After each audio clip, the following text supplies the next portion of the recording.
Hi there. Today I have brought to you a lesson wherein I have curated 20 idioms that you can use in your everyday conversations.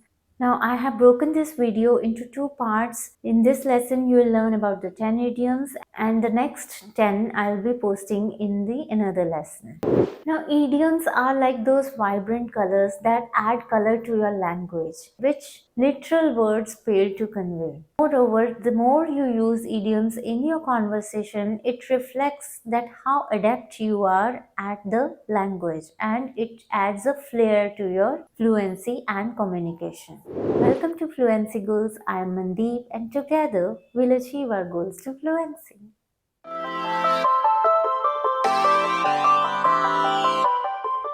So the first idiom that we have here is jump on the bandwagon.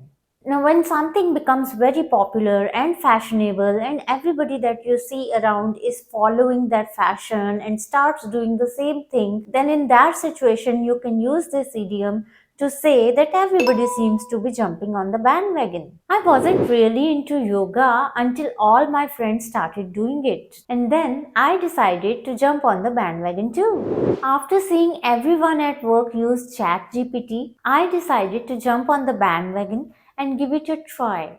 Number two, under the weather. Now, when you say that you feel under the weather, it means that you are feeling unwell. Use it in a very mild situation, not in a situation where you are actually very sick. So, if you are not feeling good and you feel like you are coming down with something and you are generally feeling unwell, you can say that you are feeling under the weather. I won't be able to make it to the party tonight. I'm feeling a bit under the weather. Sorry for being so quiet at the dinner last night. I was feeling a bit under the weather. Number three, get a second wind.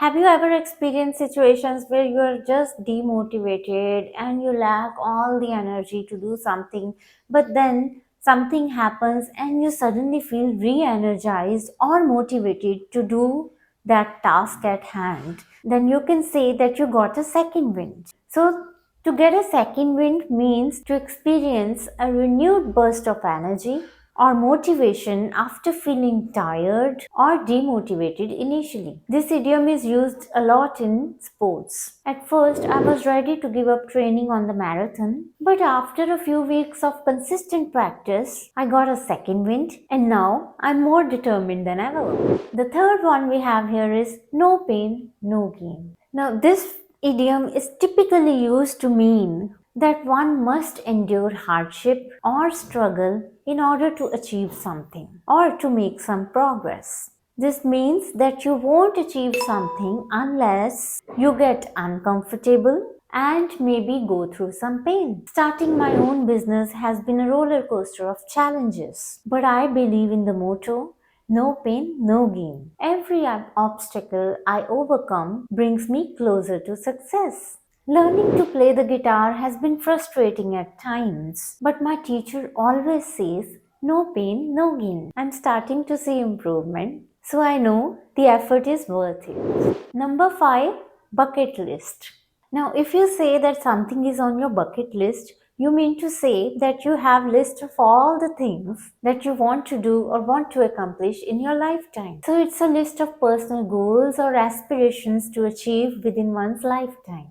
Traveling the world is a big item on my bucket list. I want to explore different cultures, try new foods, and see iconic landmarks like Eiffel Tower and London Eye. What's on your bucket list? I can't hear you, so you have to tell this to me in the comment section. Number 6, a blessing in disguise. Now, in disguise means when you can't actually see what something is. So, if something initially appears to be unfavorable and unfortunate to you, but then later it turns out to be a blessing for you and gives you some gain, then you can say that thing or that situation was a blessing in disguise. Losing my job turned out to be a blessing in disguise. It gave me the chance to explore new career paths and eventually find a job that I love. Moving to a new city was a blessing in disguise. It pushed me out of my comfort zone and allowed me to meet new people and experience new cultures.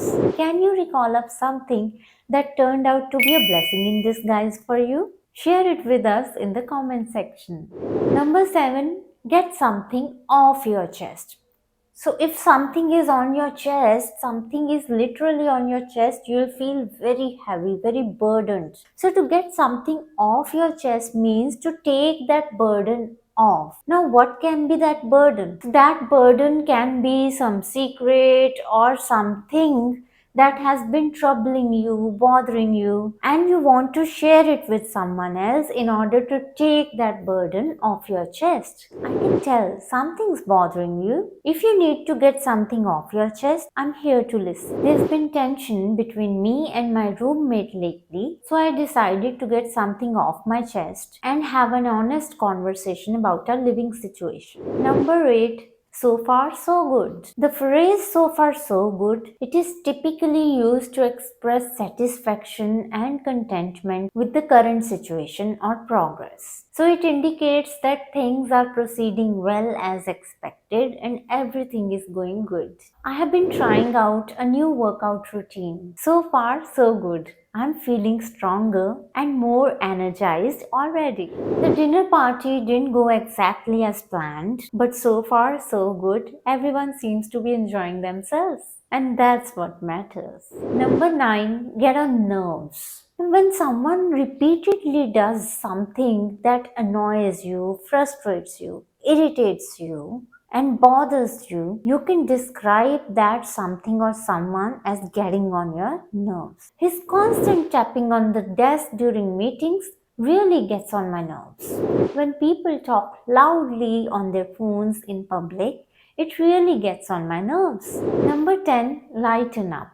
When you tell someone to lighten up, it means that you are encouraging that someone to relax and not to take things too seriously and to have a positive attitude. So, in the situations where you don't want the other person to focus on the negative thoughts or emotions and you want them to adopt a more cheerful outlook, you can tell them to lighten up. You have been so stressed lately. Maybe it's time to lighten up and have some fun. Why so serious? It's just a movie. Lighten up and enjoy the popcorn. So that's all for this session. I see you next week with the part 2 of this session, bringing you 10 more essential idioms. So I'll see you next week. Till then, happy learning.